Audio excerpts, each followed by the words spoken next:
Now Sri Ananda Bhaskar Rapolu.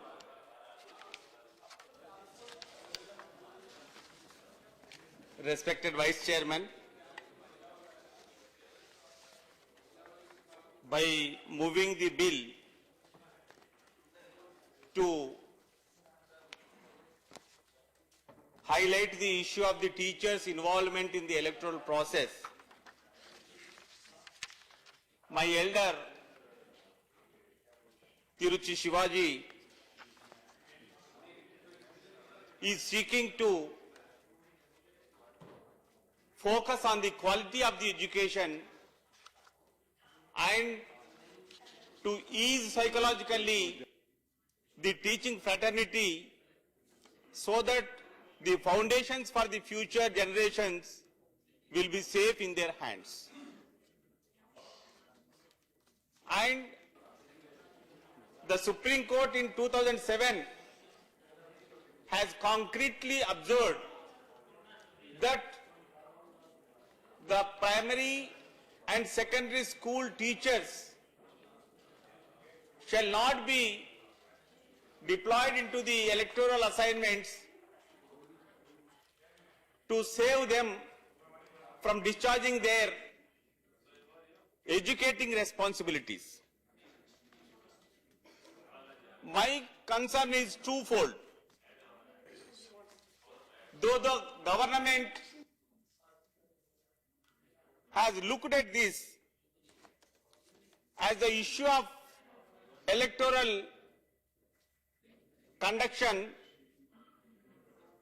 hence it has just deployed the Union Minister of Law to take note of and to reply, wherein the Ministry of Human Resource Development is having the larger responsibility to hear the observations on this bill.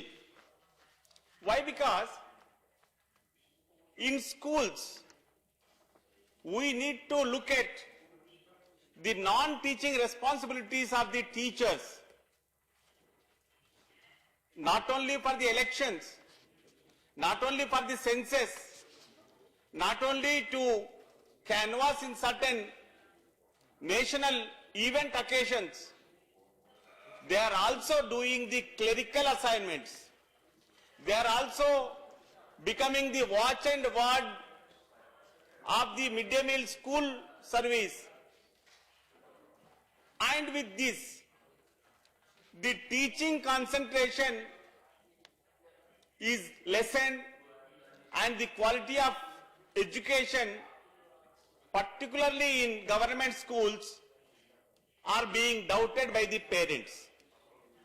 This is also one of the reasons why the parents are not showing much interest to send their children to the government schools.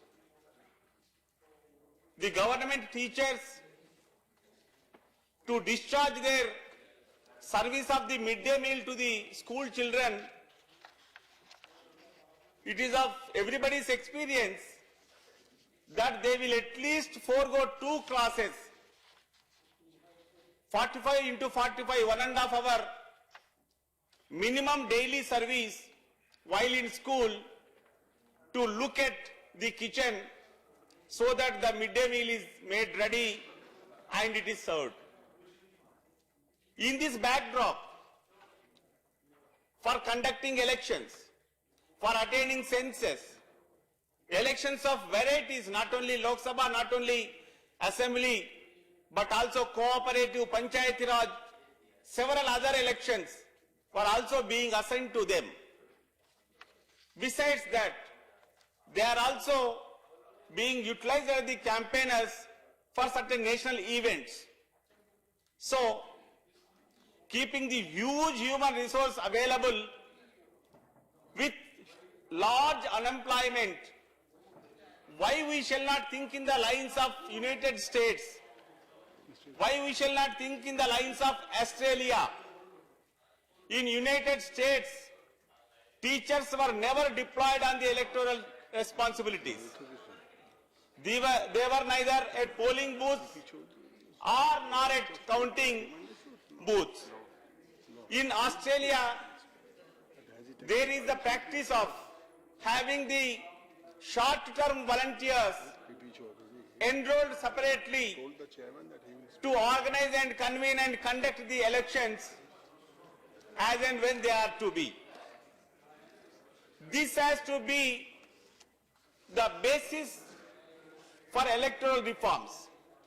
I appreciate the initiatives by the Election Commission. Now they are giving the voter slips on their own to each and every registered voter. They are giving the slip of acknowledgement as the doubts were raised on the utility of the EVMs and their functioning. Certain improvements are giving certain extra confidence to the electorate that they are properly recording their vote and their judgment is being properly taken care of.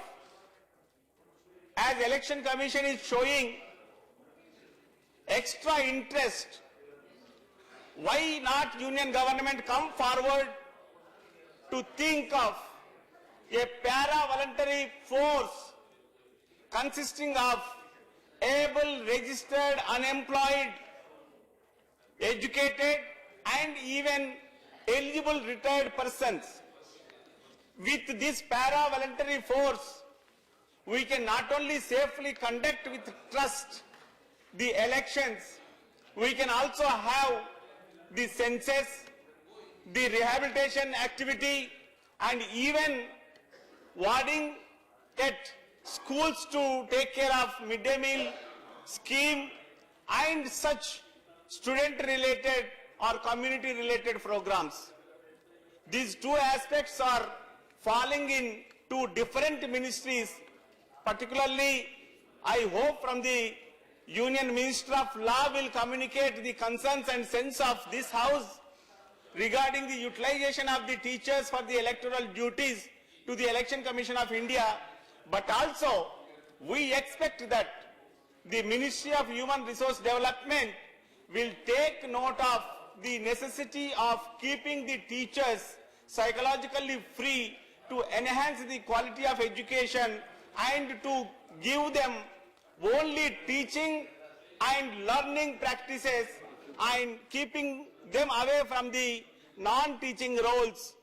With this, we can ensure the students to have the confidence into the education system, and the parents will definitely be happy to send their children to the government schools in large number.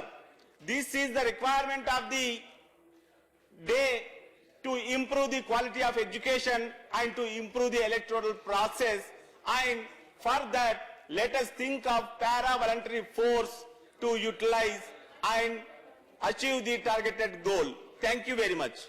Thank you. Now Sri A. Navanita Krishnan.